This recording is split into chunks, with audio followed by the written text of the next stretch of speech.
మధుసూదన్ రావు పేరు నుంచి వెళ్ళి జాత్యాబలం ఆచారం పేరు ఒకటి ఉన్న మధుసూదన్ రావు,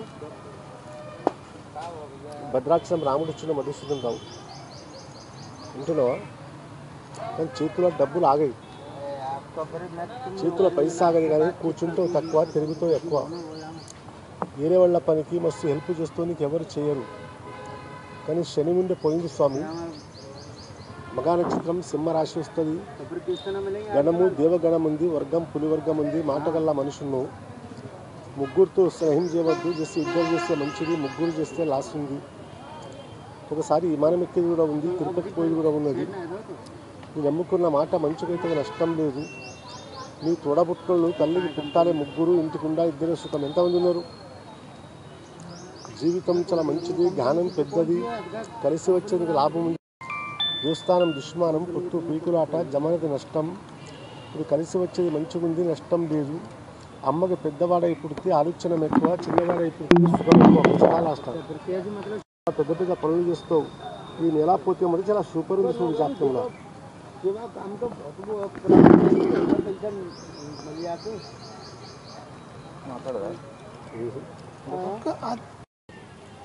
ఇంకొకటి తీసుకురా, పేరు చెప్పు. వెంకటరెడ్డి.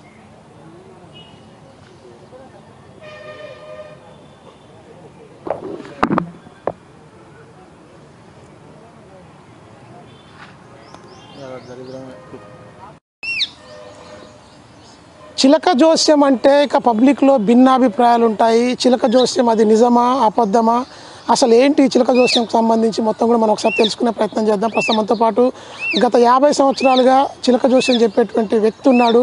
తన చిలక ఏం చెప్తుందో చూద్దాం ఒకసారి, అతని మాటల్లోనే తెలుసుకుందాం. చెప్పండి, అసలు మీరు ఎక్కడి నుంచి వచ్చారు? ఈ చిలక జోస్యం ఎట్లా చెప్తారు? అసలు పబ్లిక్లో భిన్న అభిప్రాయాలు ఉంటాయి దీని మీద, ఎట్లా? ఇక్కడ వచ్చి పుట్టింది పెరిగింది తెలంగాణ. ఇప్పుడు 52 సంవత్సరాలు చూసినా కానీ మనం ఏం చెప్తాం? ఎవరు చెప్పినా కానీ అంతే. నువ్వు గుడ్ల కూసు, అయ్యగారి కూసు, అదే శాస్త్రం చెప్పేది. మేము చెట్టు కింద కూసు, అదే శాస్త్రం చెప్పేది. మేము ఎట్లా చెప్తామంటే అది నూర్లం పక్షికి తిమ్మని చెప్తాం. ఎందు గురించి? నీ పేరు పట్టి నూర్లం పక్షి కదా అన్నట్టుగా దానికి విశ్వాసం. అంటే రాసైతే నువ్వు చెప్పేది కూడా ఒకటే, మనం చెప్పేది కూడా ఒకటి. ఇప్పుడు చిలకని మీరు పిలుస్తున్నారు, పేరు పెట్టి పిలుస్తున్నారు, బయటికి రమ్మంటున్నారు.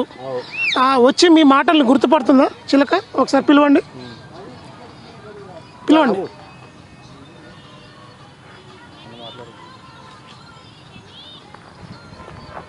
అయితే ఇట్లా పేరు మీదకెళ్ళి తీస్తేనే ఏదైనా ఒక దేవుడు వస్తానట్టు. దేవుడు వస్తేనే మీరు నమ్ముతారు. దేవుడు లేకపోతే ఎవరు దీనికి నమ్ముతారు? గాలికి నమ్ముతారా? గాలికి నమ్మలేరు కదా. నూర్లం పక్షి మీ పేరు మీకు ఒక దేవుడు వస్తున్నా, దేవుని మీద విశ్వాసం ఉంటుంది. మీ రాశిని ఏం పట్టి ఉందో నక్షత్రం రాశి పట్టి మేము చెప్పేస్తాం. మీరు చిలకని రాము అని పిలిచి పేరు పెట్టి పిలిచారు, వచ్చింది. జ్యోతిష్యానికి సంబంధించి ఒక పేపర్ తీసి వెళ్ళిపోయింది. అంటే చిలక మీ మాటల్ని గుర్తుపడుతుందా? చిలకకు తెలుస్తుందా? మొత్తం తెలుస్తుందా? సరే కానీ మేము సంతాన పుట్ట పేరు పెడతామా పెట్టమా? మరి పేరు పెడుతున్నాం కదా, మరి నాన్నని చెప్పేది. దానికి కూడా రాము అని చెప్తే ఇప్పుడు దానికి ఏమంటారంటే మన గురువు పిలుస్తున్నట్టుగా దానికి విశ్వాసం పడుతుంది. అది పెద్ద రమ్మంటేనే అందు గురించి వస్తుంది. అది వచ్చి ఏమైనా మీ పేర్ల మీదకి చెట్టు తీస్తుంది. చెట్టు తీసినప్పుడు మేము చూసి చెప్తామన్నట్టు. ఇట్లా దేవుని మీద విశ్వాసం పెట్టాలి. అది రామచిలక అనేది అది అడవిలో పెరిగే పక్షి. మీ మాట వింటుంది, బయటకు వచ్చి మళ్ళీ లోపలికి వెళ్తుంది. పంజరంలో ఉన్నటువంటి రామచిలక బయటకు వచ్చి ఎగిరిపోదా? ఇప్పుడు నేను చెప్తాను. అయితే అది ఏం చేస్తా అంటే దానికి ఏమైనా తక్కువ పడితేనే అది బాధపడి అది రెక్క వచ్చి అది పోతూనే ఉంటుంది. దానికి తక్కువ పెట్టాం కదా, దానికి ఏం తినే ఆహారం ఉందో దానికి తినేది పెట్టేస్తాం. అది పెడితే మన కడుపుని అన్నం తింటుంది, ఎక్కడ పోతుంది? ఎక్కడ పోదు కదా. ఎండ చూడకుండా వాన చూడకుండా ఎండల వదిలిపెట్టు వానల వదిలిపెట్టుంటే బాధ ఉంటుంది. మనకి బాధ కాదు. దానికి తగింది మేము ఆహారం పెడతాం కాబట్టి మా మీద విశ్వాసం ఉంటుంది. అది అవతల పోదనట్టుంది. అవతల పోయినా మళ్ళీ మా దగ్గరే వచ్చేస్తుంది. ఏ శాస్త్రం ప్రకారంగా మీరు, అంటే చిలక జోస్యం అనేది ఏ శాస్త్రం ప్రకారంగా చెప్తున్నారు 50 సంవత్సరాల నుంచి? దీంట్లో ఏమన్నా వాస్తవం ఉందా? నీ యథార్థంగా ఉందా? అది ఉన్నది కాబట్టి ఇప్పుడు నువ్వు ఎందు గురించి అడుగుతున్నావు? నువ్వు అడుగుతున్నావు దేని గురించి? నీ మీద ఏమన్నా నీకు చిలక ఎట్లా ఉంది, ఎట్లా కూర్చున్నావు, నువ్వు చెప్పినావా చెప్పలేవా? నీ విశ్వాసం ఉంది కాబట్టి నువ్వు చిలక జోస్యం చూసుకుంటున్నావు. ఈ రోడ్డు మీద పుట్టలు ఎందుకు చూసుకుంటలేరు? ఎవరు ఇష్టం ఉంది అడుగుతారు. వాళ్ళ ప్రశ్న కూడా జరగచ్చు. వాళ్ళు మళ్ళీ నమ్మకం. ఇప్పుడు నీకు నమ్మకం జరిగితేనే ఇంకోసారి నువ్వు అడగాలని కనిపిస్తుంది. ఈ వేరే వాళ్ళకి ఇప్పుడు జరగలేకుండా పోనీ అన్నట్టుగా వాళ్ళకి ఇష్టం ఉంటుంది. ఎన్ని సంవత్సరాల నుంచి మీరు ఈ వృత్తిలో కొనసాగుతున్నారు? ఇది అంటే మీకు అంత లాభదాయకంగా ఉందా? ఎన్ని సంవత్సరాల నుంచి చేస్తున్నారు? అయితే ఇప్పుడు 1972 నుంచి నా ఏజ్ అప్పుడు ఎంత ఉంది? 15 సంవత్సరాలు ఉంది. అప్పటి నుంచి నేను పెట్టుకున్న పంచాంగం. నాకు ఇంత అబ్బాయి లెక్క ఉన్నా అప్పుడు నీకు రాశులు తెలుసు, నీకు పంచాంగం చూపెట్టు, మా అమ్మ నాన్న గురించి పెట్టిండు, మా గురువు గురించి చూపెట్టిండు. అది చదువుకుంటేనే మనకి జ్ఞానం వస్తుంది, మన చదవలేకుండా జ్ఞానం ఎక్కడ వస్తుంది? జ్ఞానం వస్తేనే ఇప్పుడు మీరు అంటే ఒక పెద్ద మనిషి వస్తాడు, ఇది ఏంటంటే మా రాశి చెప్పు, మా నక్షత్రం చెప్పని చెప్తాడు. నువ్వు పైసలు ఇస్తావు చెప్పంటే నేను చెప్పలేకుండా ఏమైపోతా నేను? నీకు చెప్తే కదా ఇంకా నువ్వు 10 రూపాయలు ఇచ్చేది, నువ్వు ఇచ్చిపోయేది. మీరు ఏ శాస్త్ర ప్రకారంగా చెప్తారు అంటే ఎట్లా చెప్తారు? జ్యోతిష్యం రాశి ప్రకారం అని చెప్పిన కదా, నువ్వు ఎవరు చెప్పేది కూడా అదే చెప్తారు. నువ్వు దాని పేర్ల పట్టి దాని పేర్లు ఉండేదానికి. మీ దగ్గర మొత్తంగా ఇవి చూస్తే ఒక 15 నుంచి 20 కంటే ఎక్కువ కూడా మీరు ఆ జాతకాలకు సంబంధించిన పత్రాలు ఇక్కడ పెట్టుకున్నారు.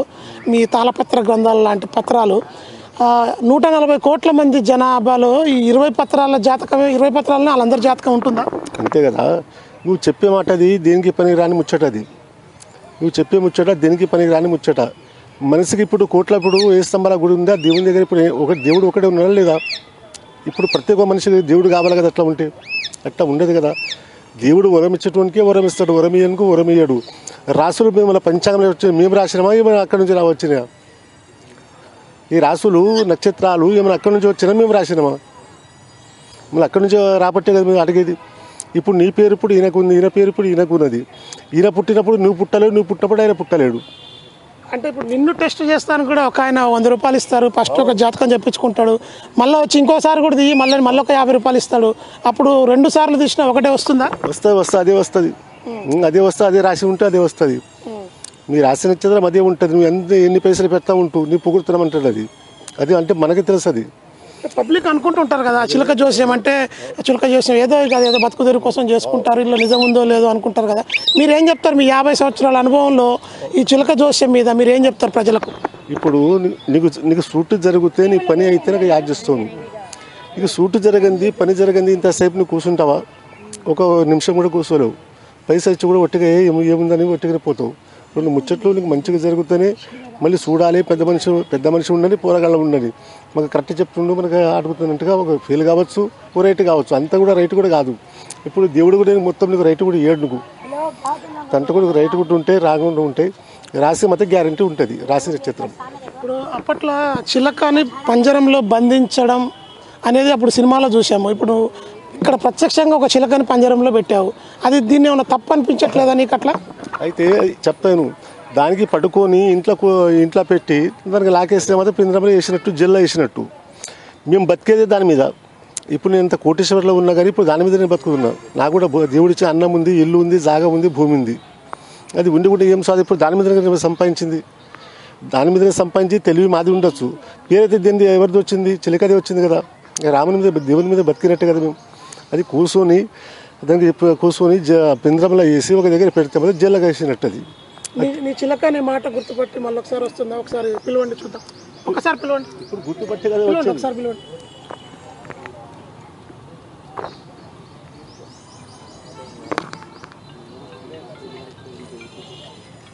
ఇక చూడొచ్చు మనము చిలక జోస్యం మీద పబ్లిక్లో డిఫరెంట్ ఆలోచనలు, అభిప్రాయాలు కూడా ఉంటాయి. అయితే గత 50 సంవత్సరాల నుంచి కర్ణాటక నుంచి వచ్చినటువంటి ఒక వ్యక్తి తన వృత్తిని చిలక జోస్యంగా మార్చుకున్నాడు. ఇక గ్రహాలు అదేవిధంగా రాశుల ఆధారంగా చిలక మూగజీవి ఏదైతే ఉందో అది చెప్పేటువంటి ఈ పత్రాలు, ఇక్కడ ఉన్నటువంటి ఈ పత్రాల ఆధారంగా కూడా ఆ వ్యక్తి గ్రహాల ఆధారంగా, రాశుల ఆధారంగా ఖచ్చితంగా నేనైతే దేవుణ్ణి కాదు కానీ ఖచ్చితంగా ఆ చిలక చెప్పిన జోస్యం ప్రకారంగా, చిలక తీసినటువంటి పత్రం ప్రకారంగా నేను వాళ్ళ గ్రహస్థితులు కావచ్చు, వాళ్ళకు రాబోయే జరిగిన విషయాల్ని చెప్తానని చెప్పి చిలక జ్యోతిష్యుడు చెప్తున్నాడు.